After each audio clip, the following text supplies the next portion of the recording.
Jogos engajam, eles são projetados para prender a nossa atenção e fazer com que a gente queira continuar jogando. O meu nome é Andressa Bergam, eu sou sócia e gestora de comunicação aqui na Brain e nesse vídeo faremos experimentos educacionais com jogos. Aperta o play e vem comigo!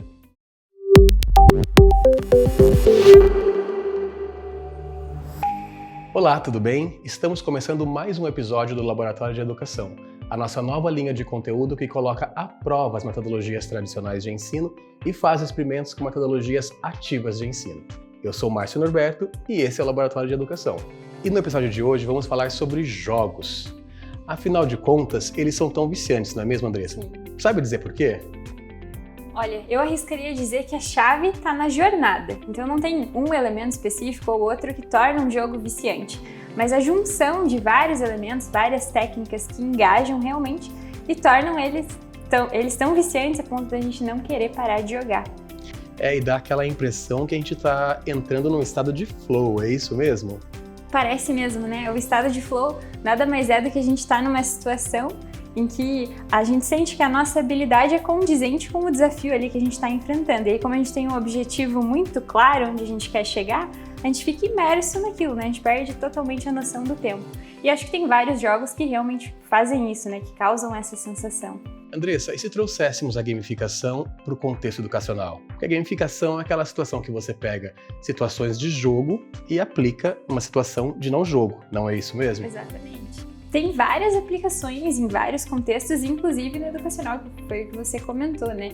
E acho que ele tem a capacidade, inclusive, de gerar esse mesmo efeito, de fazer com que as pessoas criem esse engajamento com aquela situação, né? Então esse é um dos grandes benefícios aí da gente trazer a gamificação para o contexto educacional, é engajar as pessoas com o aprendizado. E trazendo para o ambiente corporativo, você acha que essa técnica também conseguiria engajar e trazer mais resultados para os treinamentos corporativos? Com certeza. Tudo que a gente quer é colaboradores engajados com aquilo, né? Então, com certeza dá para trazer para o contexto educacional corporativo. Andressa, existe alguma fórmula para a gente construir um bom jogo e que a gente também possa fazer um experimento aqui no laboratório? Eu não diria que existe uma fórmula, mas existe uma caixinha de ferramentas com vários elementos que a gente pode trazer para construir um bom jogo, mesmo no contexto educacional. Então vamos abrir e explorar essas ferramentas? Com certeza. Vamos lá? Vamos. Andressa, tudo que tem nessa caixa a gente pode construir um jogo, né? Inclusive para aplicar no contexto educacional. Com certeza. Vamos ver o que tem nela então? Vamos lá. Vamos começar por isso aqui. Bonito. Diferente. Parece um pergaminho até. O que seria isso aqui? O que representa, Andressa? Bom, vamos mostrar ali pro pessoal de casa também. Tá escrito aqui que são missões. Missões são partes bem estratégicas do jogo, né? Porque é o que vai guiar o caminho que a pessoa tem que seguir. Então ela vai olhar ali qual é a missão, isso que vai nortear qual é o caminho. E o interessante da missão é que ela geralmente tem um grau de dificuldade, né? Que vai fazer com que você fique ali motivado em ficar tentando chegar nela. Então, acho que a missão tem esses dois fatores, assim, guiar o caminho e também te deixar instigado a querer continuar jogando e chegando naquele objetivo. Interessante esse aqui, Andressa. Essa bonequinha, esse bonequinho. O que ela representa? O que ele representa? Bonequinhos geralmente representam avatares, né? Então são figuras que existem nos jogos pra gente gerar aquela identificação entre quem tá fora da telinha e quem tá dentro, né? Ou até em um jogo presencial, é gerar essa identificação, né? E esse bonequinho aqui me representa, ele é o meu avatar. Eu imagino que esse bonequinho seja justamente o avatar. Essa bonequinha aqui parece que gosta de ler e de tocar música, também de música, né? Bacana. Vamos deixar ela aqui do ladinho. Essas fichinhas aqui, Andressa. Temos fichinhas na cor azul e fichinhas verdes. Tem algum significado isso? Representa o quê? Uma premiação? Pode ser? Eu não sei o que a nossa produção pensou aqui com ficha verde e azul, mas geralmente fichas, assim, me parecem ser moedas, né? Então, moeda geralmente é aquela unidade de troca no jogo, né? Então, quando você tem alguma conquista, você evolui de alguma forma, você geralmente ganha uma moeda no jogo ou alguma pontuação que indique que você teve um progresso, né? Em vários jogos você consegue trocar depois as suas fichas, as suas moedas, por algum prêmio, por algo maior, né? Então, eu imagino que tem esse objetivo, assim, ser essa pontuação mínima do jogo, né? Como Entendi. você vai dando pontos para os jogadores. Bacana. Vamos colocar aqui também essas moedas ou fichinhas, enfim, ou moedas como você falou. Tem outros 2 itens aqui que também acho que representa a vitória, não é isso? São medalhas. Com certeza. Medalha é um item muito comum em jogos, né? Então, quando você tem uma conquista um pouquinho mais robusta, quando você atinge um objetivo, completa uma missão, é muito comum a gente receber medalhas, né? Para mostrar para o jogador que ele atingiu um grande objetivo. É bastante simbólico mesmo e representa vitória, né? Com certeza. Vamos deixar aqui do lado. Eu deixei esse por último, mas na verdade acho que deveria ter trazido ele antes, que seria, né? Que é, na verdade, algo que simboliza um pódio, é isso, né? Um pódio, um ranking. Um ranking, né?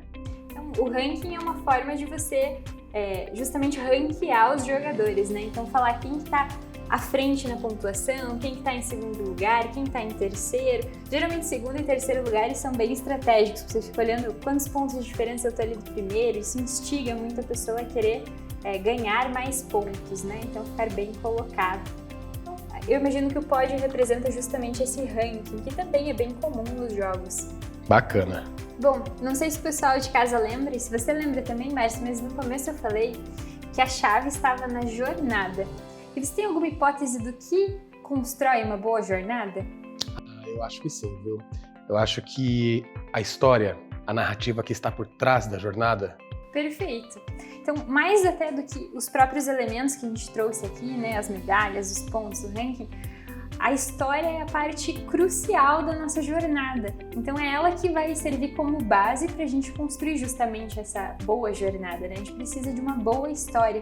Então, a dica para o pessoal de casa que quer construir um jogo, né, é não esquecer de construir essa boa história, construir uma narrativa bem alinhada e que vá evoluindo ao longo da jornada junto com o jogador, né?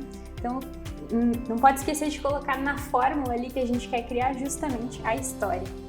A história é a base de tudo, então. É a base de tudo. Andressa, vamos recapitular um pouquinho, então. Até aqui a gente falou, né? Você falou que a história é a parte principal dessa jornada da gamificação, não é isso? Sim. E também a gente mostrou alguns elementos aqui, não é? E como é que a gente pode... que elementos que a gente pode escolher primeiro, né? Quais são os principais? Tem alguma ordem? Não tem alguma ordem? Como é que a gente faz isso?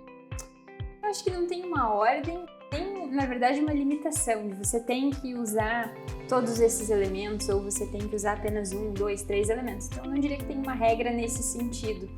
A criatividade, na verdade, é o limite, né? Então, é você pegar todos esses elementos, lembrar dos jogos de infância, o que você jogou no decorrer da vida, trazer todos esses elementos e construir o seu próprio jogo, né?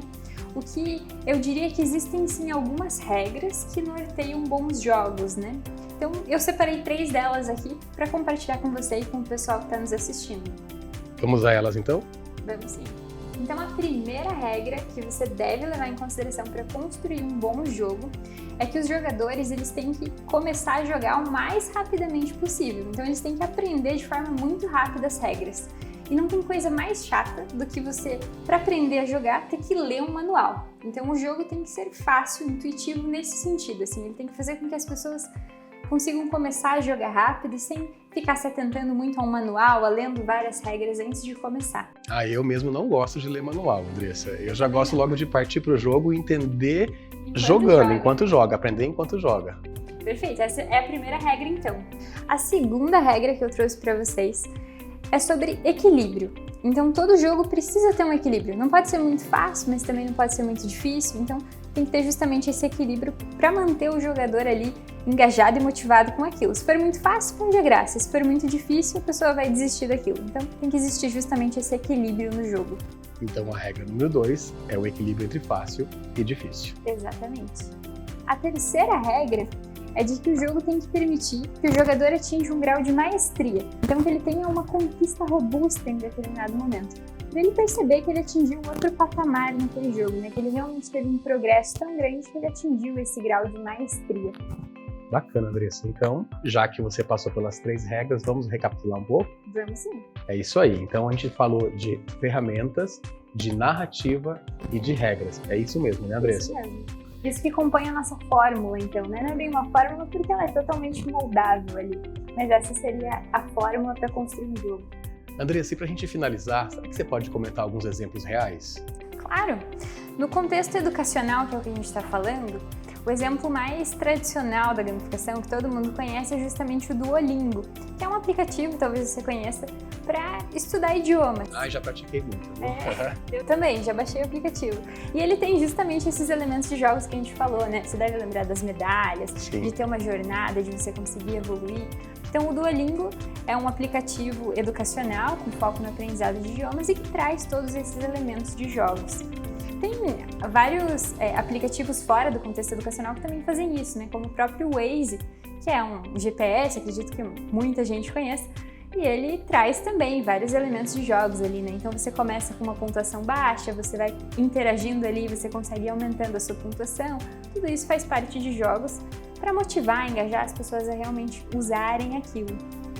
E tem um ponto que eu acho legal trazer aqui também, Márcio, que eu trouxe exemplos digitais, né, tecnológicos, mas é possível aplicar a gamificação, o uso de jogos em situações como a gente está aqui, né, no presencial. Então, num evento corporativo, numa convenção de vendas, tudo isso que a gente falou de pontuação, de ter prêmios, tudo isso pode acontecer aqui no mundo real, no mundo dos negócios, né? Dos negócios, no exatamente. Vai deixar tudo muito mais divertido também, não é mesmo? Com certeza, é um elemento lúdico, né, que a gente traz para o aprendizado, então sempre deixa as coisas mais divertidas. Bom, pessoal, nós estamos chegando ao final do segundo episódio do nosso Laboratório de Educação. Eu espero que vocês tenham gostado. Hoje falamos sobre gamificação. Se você gostou, então, não deixe de curtir esse vídeo, seguir a Brain nas principais plataformas digitais e redes sociais. Um abraço e até a próxima!